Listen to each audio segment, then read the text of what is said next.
அஸ்ஸலாமு அலைக்கும் and hi friends, எல்லாரும் எப்படி இருக்கீங்க? இன்னைக்கு நம்ம சேனலில் ஒரு சூப்பரான ஒரு ரொம்ப டேஸ்டியான ரொம்ப ஈஸியாக செய்யக்கூடிய உடச்சி ஊற்றின முட்டை குழம்பு ரெசிபி தான் பார்க்க போகிறோம். இந்த ரெசிபி பார்த்தீங்கன்னா பிகினர்ஸ் கூட ரொம்ப ஈஸியாக செய்யலாங்க. டேஸ்ட் பார்த்தீங்கன்னா சும்மா வேற லெவலில் இருக்குங்க. வாங்க வீடியோக்குள்ளே போகலாம். இன்னைக்கு இந்த ரெசிபி நம்ம செய்யறதுக்கு எடுத்துருக்கிறது துவரம்பருப்பு எடுத்திருக்கோம். இது 1 கப் நான் எடுத்திருக்கேன். 1 கப்புக்கு ஒரு 3 கப் தண்ணி வச்சுக்கலாங்க. நல்லா வாஷ் பண்ணிட்டு ஒரு 3 கப் தண்ணி வச்சுக்கிறேன் நான். ஆக்சுவலாக நீங்கள் இந்த ரெசிபி செய்யறதுக்கு முன்னாடி துவரம்பருப்பை ஒரு 10 நிமிஷம் ஊற வச்சு செஞ்சீங்கன்னா வச்சுக்கோங்களேன், ரொம்ப சூப்பராக ஈஸியாக வந்துடுங்க. ரொம்ப டைம் எடுத்துக்காம நான் சொன்ன மாதிரி 1:3 ரேஷியோ வச்சிங்கன்னா உங்களுக்கு கரெக்டான அளவு வந்துடுங்க. நீங்கள் ஃபஸ்ட்டு மூழ்கிற மாதிரி பார்த்து தண்ணி வச்சுக்கோங்க. விசில் வச்சு எடுத்துக்கலாம். ஒரு விசில் வச்சுட்டு மீடியம் டைமில் 5 நிமிஷம் வச்சுட்டு ஸ்டவ் ஆஃப் பண்ணுங்க. அப்புறம் நம்ம கொஞ்சமாக புளி ஊற வச்சுக்கலாம். ரொம்ப கம்மியான அளவு தான் நான் புளி சேர்த்துக்கிறேன். நல்லா வாஷ் பண்ணிட்டு நம்ம ஊற வச்சுக்கலாம். ப்ரெஷர் ரிலீஸ் ஆனதுக்கப்புறம் ஓப்பன் பண்ணி எடுத்துக்கலாங்க. பாருங்க துவரம்பருப்பு எவ்வளோ அழகாக மலர்ந்து வெந்து வந்திருக்குன்னு. ஸோ இது மாதிரி நீங்கள் ஊற வச்சு செய்யும் போது பார்த்தீங்கன்னா உங்களுக்கு ரொம்ப குயிக்காகவே இந்த மாதிரி அழகாக வெந்து வந்துடுங்க. மத்திச்சுக்கலாம் லைட்டாக. நம்ம ஸ்டவ் ஆன் பண்ணி ஒரு சட்டி வச்சுக்கலாம். ஸோ இதில் ஒரு 3 டேபிள் ஸ்பூன் கடலை எண்ணெய் சேர்த்துக்கிறேன். எண்ணெய் நல்லா காஞ்சதும் நம்ம சோம்பு சேர்த்துக்கலாம். சோம்பு 1 டீஸ்பூன் சேர்த்துக்கிறாங்க. ஆக்சுவலாக பார்த்தீங்கன்னா சோம்பு சேர்க்கும் போது குழம்புக்கு ஒரு நல்ல ஃப்ளேவர் கொடுக்கும். இதுலேயே நம்ம 1 டீஸ்பூன் கடுகு சேர்த்துக்கலாம்.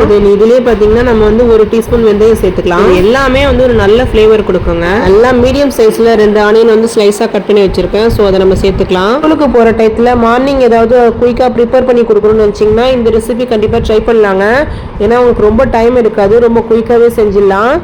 இந்த ரெசிபிக்கு நீங்க சின்ன வெங்காயம் ஆட் பண்ணி செஞ்சீங்கன்னா ரொம்ப நல்லா இருக்குங்க. ஸோ நம்ம சேர்த்திருக்க ஆனியன் நல்லா முழுமையா கலர் சேஞ்ச் ஆகி வதங்கி வரணும். ஸோ இந்த குழம்புக்கு ஒரு ஹைலைட்டான டேஸ்ட் கொடுக்க போகிறது வெங்காயம் தக்காளி தாங்க. ஸோ இது நல்லா முழுமையாக வதக்கி எடுத்தால் மட்டும்தான் உங்களுக்கு டேஸ்ட் கிடைக்குங்க. இந்த குழம்புக்கு நம்ம எந்த ஒரு காய்கறியும் சேர்க்காம எக் மட்டுமே வச்சு செய்ய போகிறோம். அந்த மாதிரி இந்த குழம்பு ரொம்ப டேஸ்ட்டாக இருக்குங்க. ஸோ இந்த மாதிரி வெங்காயம் நல்லா வதங்கி வந்திருக்கு பாருங்க. இப்போ நம்ம தக்காளி சேர்த்துக்கலாம். ஸோ நான் நல்ல பழுத்த தக்காளியாக ஒரு மீடியம் சைஸில் 2 தக்காளி நல்லா ஸ்லைஸாக கட் பண்ணி வச்சுருக்கேன். ஸோ அதை நம்ம சேர்த்துக்கலாம். ஆனால் இந்த தக்காளியும் பார்த்தீங்கன்னா நல்லா வதங்கி வரணும். நம்ம சேர்த்துருக்க வெங்காயம் தக்காளினா தெரியவே கூடாதுங்க, நல்லா முழுமையாக வதங்கி இருக்கணும். ஸோ இது கூட நம்ம கொஞ்சமாக உப்பு சேர்த்துக்கலாம். நம்ம பருப்பு வேக வைக்கும் போது பார்த்தீங்கன்னா உப்பு நான் ஆட் பண்ணவே கிடையாதுங்க. ஸோ இதோடய ஒரு 4-5 பல் நம்ம பூண்டு சேர்த்துக்கிட்டோம். இது கூட நம்ம 1 டீஸ்பூன் ஃபுல்லாக கீ சேர்த்துக்கலாம். 2 டீஸ்பூன் கூட தாராளமாக சேர்த்துக்கலாம். இந்த மாதிரி நம்ம கீ சேர்த்து செய்யும் போது ஃப்ளேவர் ரொம்பவே நல்லா இருக்குங்க. இந்த மாதிரி நீங்க கீ சேர்க்கறதுனால ஒரு நல்ல ஃப்ளேவர் கிடைக்குங்க. இதுக்கப்புறம் பார்த்தீங்கன்னா நம்ம சேர்த்துருக்க தக்காளி இருக்கு பாருங்க, நல்லா முழுமையாக வதங்கணும். ஸோ அது வரைக்கும் நல்லா வதக்கி எடுத்துக்கலாம். அப்படியே நம்ம 2 பச்சை மிளகா சேர்த்துக்கலாம். அதாவது பார்த்தீங்கன்னா பழுத்த பச்சை மிளகா வந்துச்சுன்னா டேஸ்ட்டுமே ரொம்ப நல்லா இருக்குங்க. இருந்துச்சுன்னா சேர்த்துக்கோங்க. அண்ட் நம்ம இந்த குழம்புக்கு வீட்டில் அரைச்ச மசாலா தான் சேர்க்க போகிறோம். மார்னிங்கில் ஸ்கூலுக்கு போகிற டயத்தில் பார்த்தீங்கன்னா நீங்கள் இந்த மாதிரி குழம்பு செஞ்சு உருளைக்கிழங்கு ஃப்ரை செஞ்சு நீங்கள் ரைஸை பாயில் பண்ணி உடனே செஞ்சு கொடுத்துடலாங்க. ரொம்ப குயிக்காகவே செஞ்சிடலாம் இந்த குழம்பு. அண்ட் பிகினர்ஸ் ஃப்ரெண்ட்லி கூட சொல்லாங்க இந்த ரெசிபி. ஏன்னா ரொம்ப கஷ்டமே கிடையாதுங்க, செம்ம ஈஸிங்க. இப்போ நம்ம ஸ்பைசஸ் சேர்த்துக்கலாம். மஞ்சத்தூள் ஒரு 1/4 டீஸ்பூன் சேர்த்துக்கிறேன். தூள் ஒரு 1.5 டீஸ்பூன் சேர்த்துக்கிறேன்.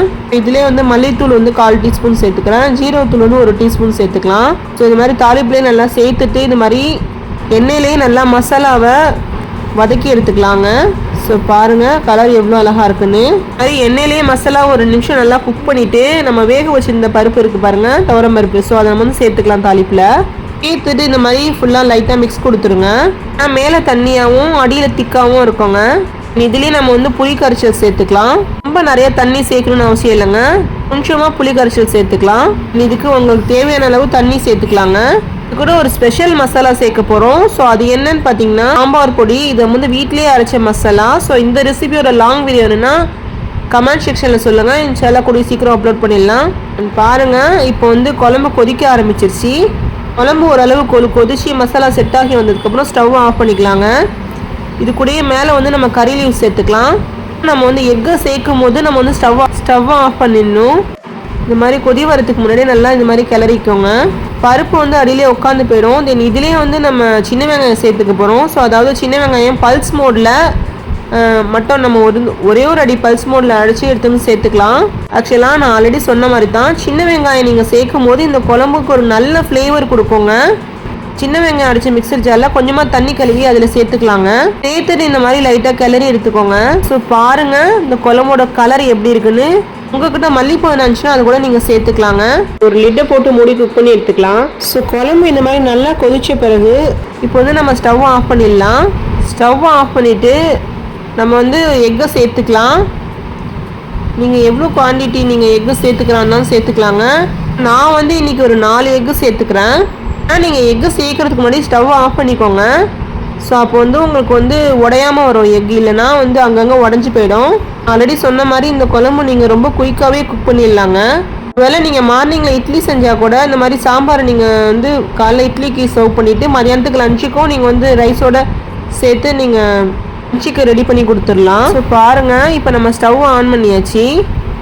பாருங்கள், முட்டை வந்து நமக்கு 2 பக்கம் வெந்து வரணும். ஒரு பக்கம் நல்லா பாயில் ஆன பிறகு நம்ம வந்து முட்டையை ஸ்பூனாலேயோ இல்லை ஆப்பையாலோ இந்த மாதிரி திருப்பி விட்டுறணும். ஸோ அப்போ தான் உங்களுக்கு 2 பக்கமும் நல்லா முழுமையாக வெந்து வரும். ஆக்சுவலாக நீங்கள் ஸ்டவ் ஆன் பண்ணும்போது ரொம்ப ஹை ஃப்ளேமில் வச்சிட வேணாம், ஒரு மீடியம் ஹைலே வச்சு நம்ம குக் பண்ணி எடுத்துக்கலாம். இல்லைனா எக்கு எல்லாமே அங்கங்கே உடஞ்சி போயிடுங்க.